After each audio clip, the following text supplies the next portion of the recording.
Genesis chapter 30. Jacob prepares to meet Esau. As Jacob went on his way, some angels met him. When he saw them, he said, "This is God's camp." So he called the place Mahanaim.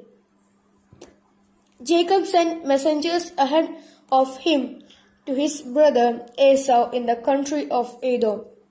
He instructed them to say, "I, Jacob, your obedient servant, report to my master Esau that I have been staying with Laban and that I have delayed my return until now. I own cattle, donkeys, sheep, goats, and slaves. I am sending you word, sir, in the hope of gaining your favor." When the messengers came back to Jacob, they said, "We went to your brother Esau, and he is already on his way to meet you. He has 400 men with him." Jacob was frightened and worried. He divided into two groups the people who were with him and also his sheep, goats, cattle, and camels. He thought, if Esau comes and attacks the first group, the other may be able to escape. Then Jacob prayed, "God of my grandfather Abraham and God of my father Isaac, hear me. You told me, Lord, to go back to my land and to my relatives, and you would make everything go well for me. I am not worth all the kindness and faithfulness that you have shown me, your servant.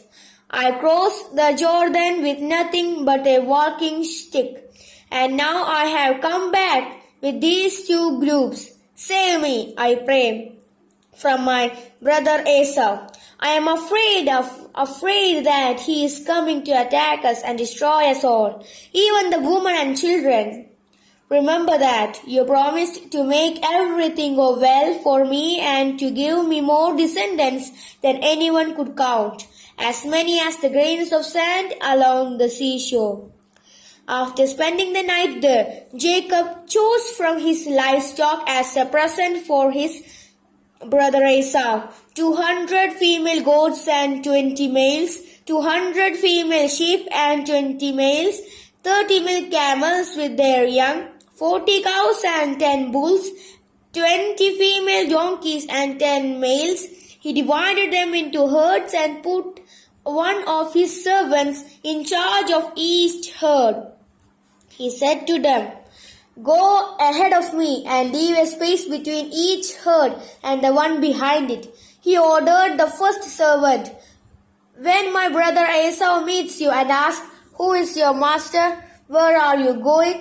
Who owns these animals in front of you?' you must answer, 'They belong to your servant Jacob. He sends them as a present to his master Esau.'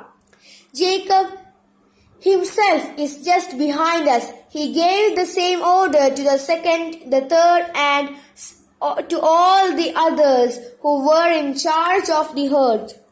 This is what you must say to Esau when you meet him. You must say, 'Yes, your servant Jacob is just behind us.'" Jacob was thinking, "I will win him over with the gifts, and when I meet him, perhaps he will forgive me." He sent the gifts on ahead of him and spent that night in camp. Jacob wrestles at Peniel. That same night, Jacob got up, took his 2 wives, his 2 concubines, and his 11 children, and crossed the river Jabbok. After he had sent them across, he also sent across all that he owned, but he stayed behind alone.